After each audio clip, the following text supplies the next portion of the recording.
Olá, gente! A gente vai aqui falar hoje dos primeiros pontos do direito civil. A intenção é que ao final de cada aula você tenha aprendido alguma coisa que você não sabia. Só assim, de fato, faz sentido.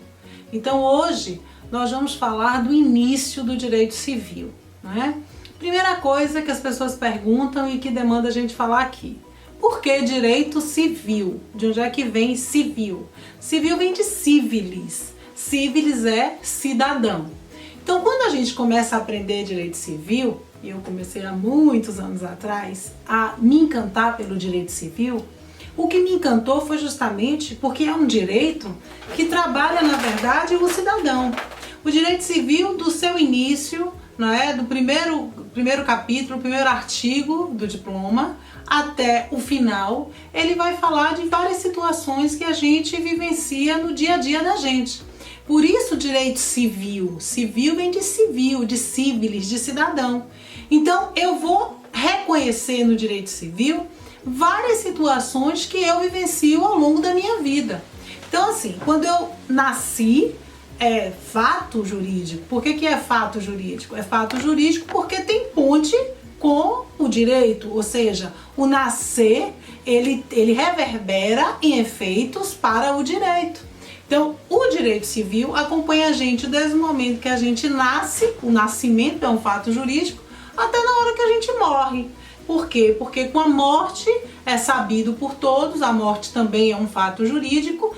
A morte termina a personalidade jurídica do cidadão, da pessoa natural, e aí começa obviamente, ao direito sucessório, dá margem a tudo que a gente entende a partir do princípio da saisinha, da vocação hereditária, enfim.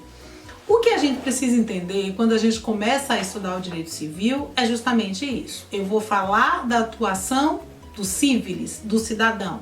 Eu vou falar da pessoa, tanto da pessoa natural como da pessoa jurídica, mas eu vou entender várias situações vivenciadas ao longo da vida, por mim, por você, pelo cidadão. Então, primeiro ponto, direito civil vem de civilis, nós vamos falar nesse canal desse direito.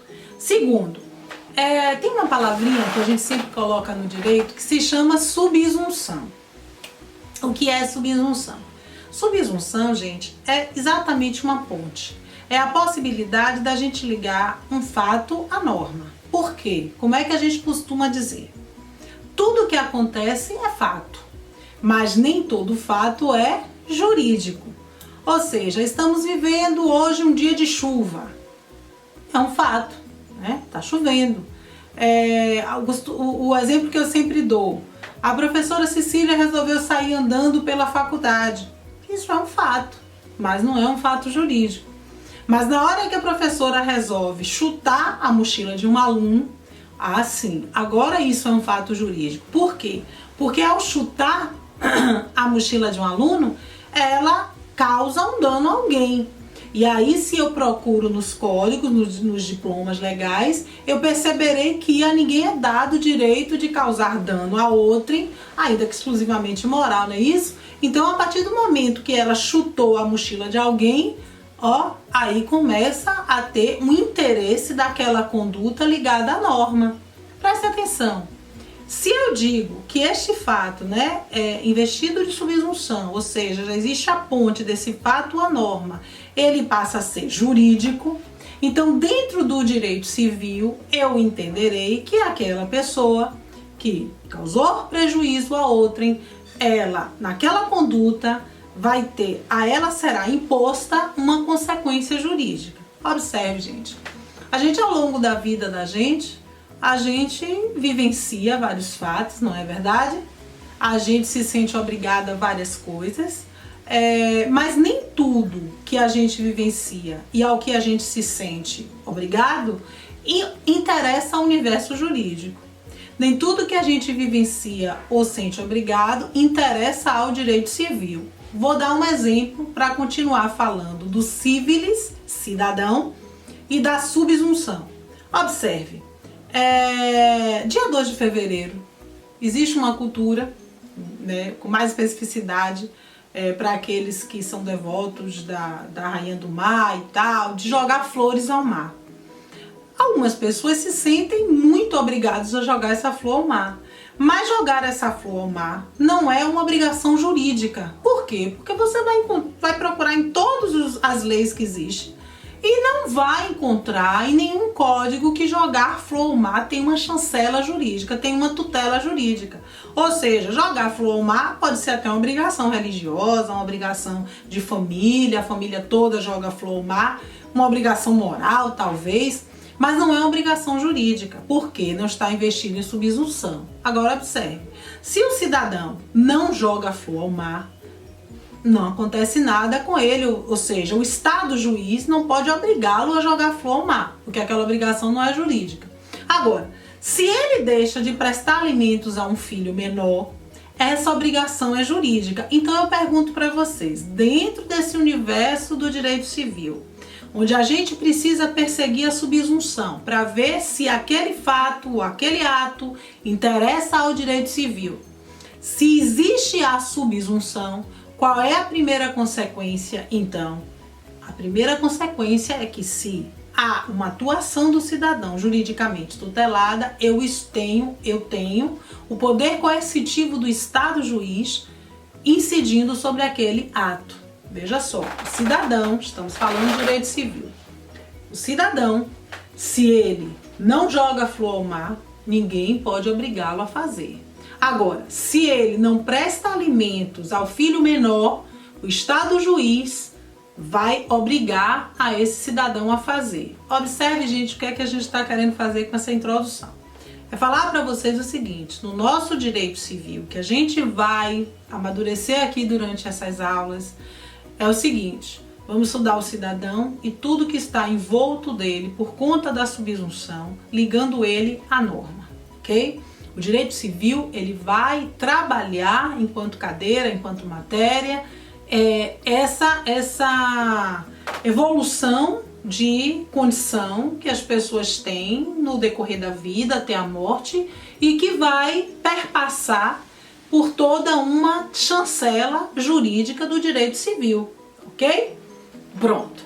Se eu já sei o que é o direito civil, se eu já sei quando ele se faz importante para o direito, ou seja, eu já sei que o direito civil existe e o cidadão, ele vai ter atuação na vida dele que importará a esta matéria, que é o direito civil. Mas aí o que é que acontece? Quando eu estou diante do direito civil, numa outra aula nós vamos falar dos princípios do direito civil, estamos diante de uma disciplina que vai fazer com que o sujeito, cidadão de direito, ele tenha direitos, obviamente, tenha obrigações, mas todas elas perpassando pela chancela do Estado juiz, da norma codificada.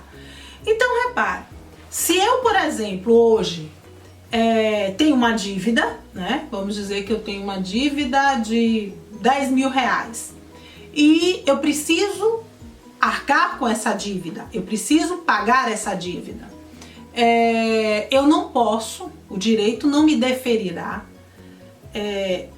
não me imporá a obrigação de pagar isso de uma outra maneira que não seja com o meu patrimônio, com os meus bens.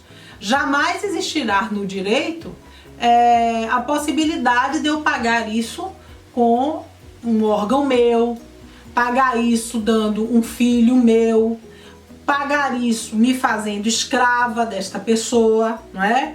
Por que não, gente? Olha só, quando a gente começa a falar de direito civil, a gente fala de alguns marcos que foram muito importantes para o direito. Dentre eles, eu sempre costumo falar da Lex Papiria Poetélia. Veja bem, a Lex Papiria Poetélia não, a Lex Poetélia Papiria. Não sei por que eu inverti, mas ok. Então, a Lex Poetélia Papiria foi uma lei muito interessante que foi a responsável justamente para quebrar esse nexo, essa possibilidade do ser humano pagar por uma dívida com a escravização do seu trabalho ou do seu corpo, né, na medida que podia vender os órgãos e etc, ou dar um filho seu em pagamento, porque isso já foi assim, né? As pessoas que estudam história, etc, sabem que isso era comum. E por vezes a gente conversando, né, com pessoas que fazem direito, algumas abordagens são feitas e eu me surpreendo quando as pessoas dizem que estudam direito, que de fato buscam, e a gente pergunta ou comenta, por exemplo, de uma lei como essa tão importante, da Lex Praeterea Papília, e as pessoas dizem não saber. E quando eu pensei em fazer esse canal, eu disse, eu vou trazer para esse canal, desde o início do direito civil, com fé em Deus nós vamos evoluir para vários pontos, percorrendo todas as cadeiras do direito, para alguns conhecimentos que para mim são essenciais para o direito civil. Por exemplo, não saber da existência da Lex Praeterea Papília eu acho um absurdo. Por quê? Porque essa lei ela teve uma reverberação por toda a codificação que foi muito importante. Imaginem, até a Lex Praeterea Papília, as pessoas podiam ser dadas em pagamento, ser escravizadas. Nos tempos bíblicos isso é muito relatado. As pessoas podiam dar órgãos, podiam dar filhos em pagamento. E a Lex Praeterea Papília, de fato, influencia hoje absurdamente na norma, né? Quando a gente fala do princípio da dignidade da pessoa humana, do jus in corpus, e como um profissional em direito, como estudante de direito, não conhecer. Tem inclusive algumas curiosidades sobre a Lex Praeterea Papília, e se isso cair num concurso, cair no AB, vocês já não estão estranhos a isso, porque hoje nessa aula vocês aprenderam que já o que é direito civil, o que é civilis, já o que é subsunção e o que é a Lex Praeterea Papília. Em um contexto histórico, a Lex Praeterea Papília, ela veio porque, imagine que um jovem foi dado em pagamento por uma dívida de seu pai. Só que o que aconteceu? Quando ele foi dado em pagamento, o credor se apaixonou por ele e queria que ele se submetesse aos arroubos da paixão do credor.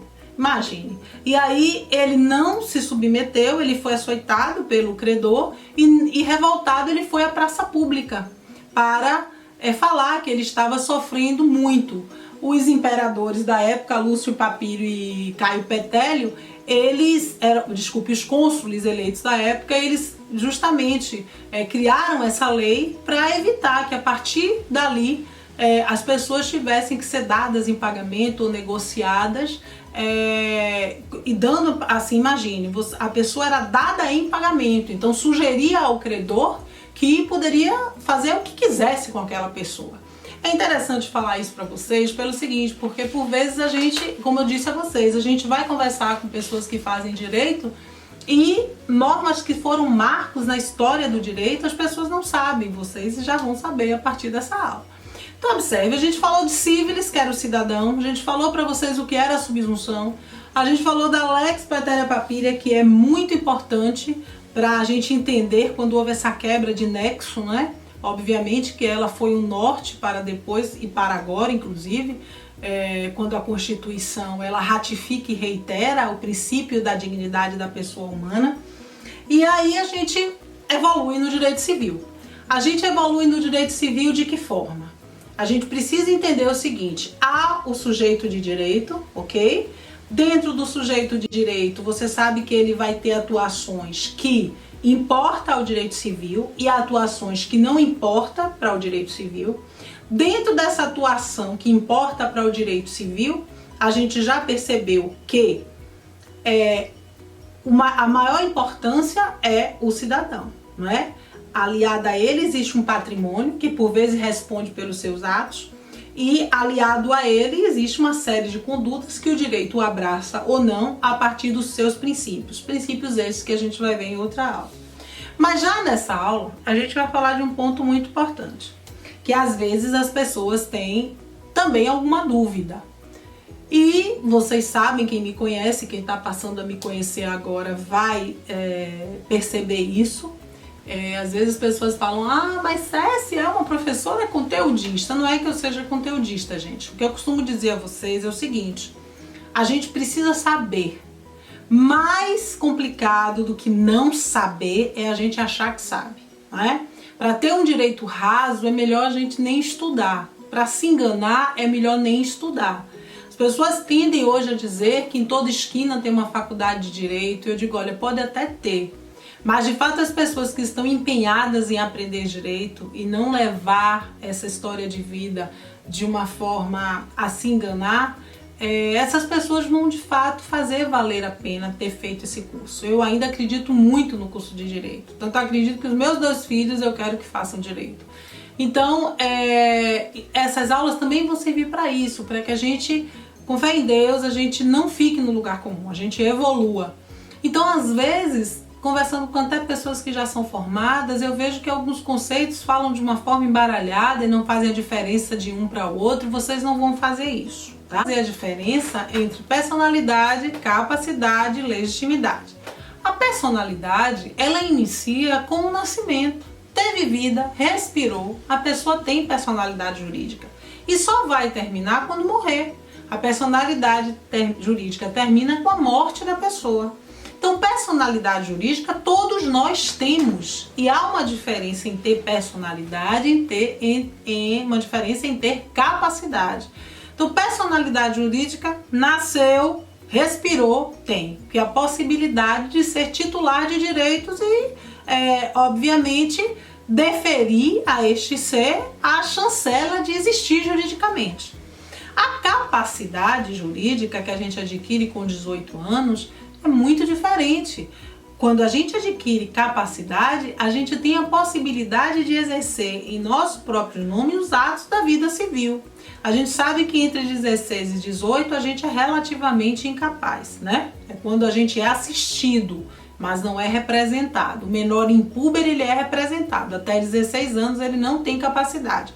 Entre 16 e 18 ele é relativamente incapaz e depois de 18 ele é capaz, salvo as exceções, quando a pessoa tem, obviamente descritas no código, as possibilidades jurídicas de não poder responder, não é? Então, se a pessoa tem problemas mentais, enfim, essa é uma outra aula. Mas capacidade é a possibilidade de exercer os atos. Personalidade é o que a gente tem somente por ter nascido com vida. E legitimidade, ela é um a mais, é um conceito a mais. Ou seja, eu posso ser capaz e não ter legitimidade, porque a legitimidade ela é específica, tá certo? Capacidade é para todo e qualquer ato. Legitimidade é para um ato específico. Vou dar um exemplo para vocês. Por exemplo, eu tenho mais de 18 anos, muito mais de 18 anos, sou capaz, não tenho problemas mentais, não estou inclusa em nenhum dos incisos do código que me tiraria a capacidade, mas eu não tenho legitimidade para casar. Por que eu não tenho legitimidade para casar? Porque eu já sou casada. Então, a legitimidade é para aquele ato específico. Vejam bem. Então, eu tenho personalidade, capacidade, legitimidade. Nós vamos ter uma outra aula falando com mais especificidade disso, mas hoje eu já sei a diferença entre as três. Personalidade, capacidade e legitimidade. Ora, se o cidadão, se o sujeito de direito, ele tem capacidade, ele vai, obviamente, durante a vida dele, atuar em diversos momentos no direito civil, não é? Por exemplo, vou aqui trazer para vocês alguns conceitos que acompanharão a gente em todo o curso de Direito Civil, em todo o direito, né, na verdade.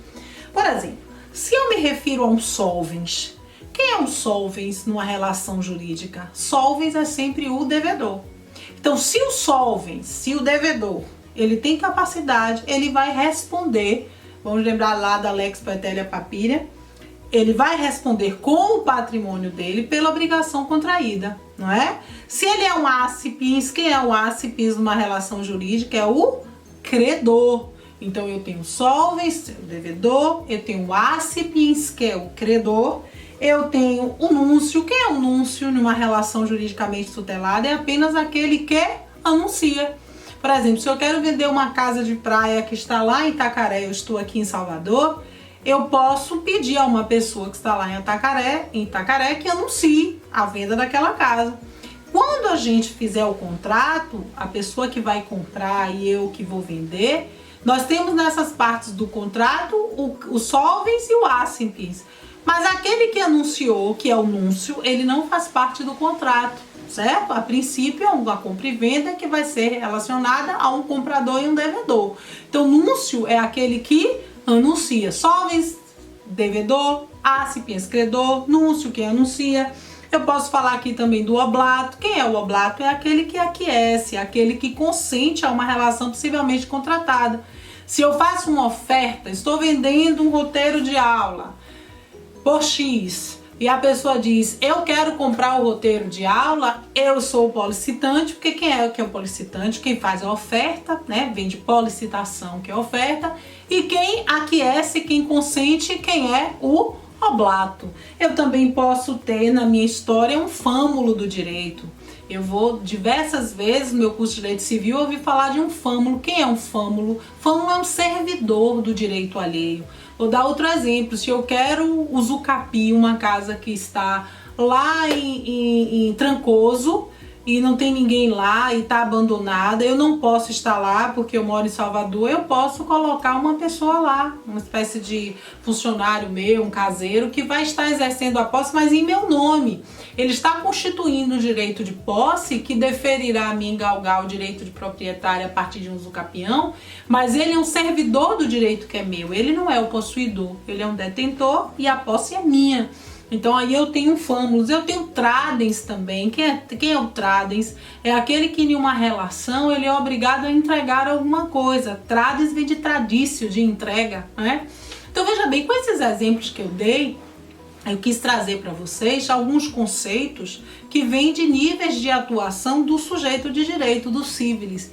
E podem ter certeza que durante a vida da gente toda, a gente atua juridicamente em diversas relações que são conhecidas pela norma, não é? E que a partir dali vai repercutir em efeitos, demandar em direitos e obrigações para cada um de nós. Amores, o que é que eu quis nessa primeira aula? Eu quis trazer para vocês alguns conceitos bem iniciais de direito civil. Na próxima aula a gente já vai evoluir um pouquinho mais, tá? Nós vamos falar dessa história de personalidade, capacidade, vamos falar de morte presumida, morte real, direito sucessório, já nas próximas aulas.